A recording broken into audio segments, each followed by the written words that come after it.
in this world today. People generally do not understand what love is. What they identify as love is actually lust. Love is exclusively for the Supreme Personality of Godhead. Our desire to serve Him is love. Okay, now let us go to further analysis of what love is now. You know what is love? Prema. Love is the inherent craving of the soul to become connected to somebody. Love is there with the soul. When you say the love is there with the soul, how do you identify that?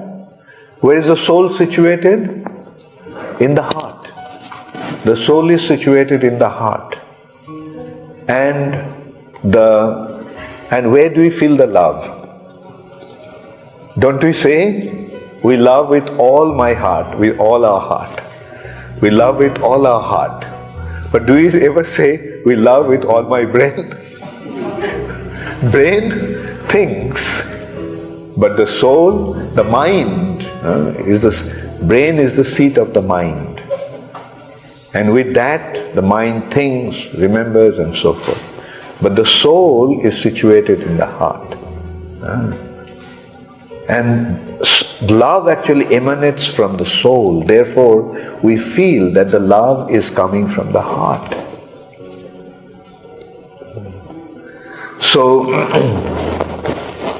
So that's why love is there with the soul. Wherever there is a soul, there is tendency to love.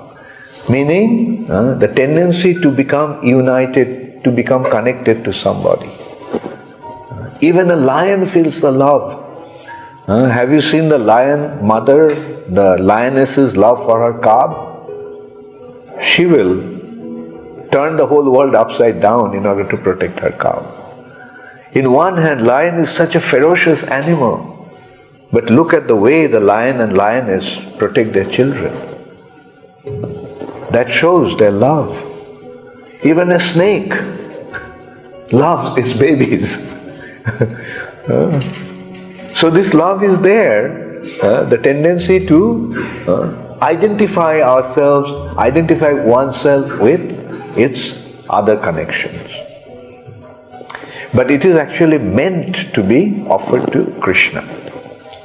Because through love, through this tendency to become united, we want to derive our pleasure, our joy. Because joy is another inherent characteristic of a living entity. And this joy is derived out of love. But when this love is offered to anyone else, does that love become fully satisfied? No. But when this love is offered to Krishna, then the heart becomes completely satisfied. When the love is offered to God, then it is perfectly, completely satisfied.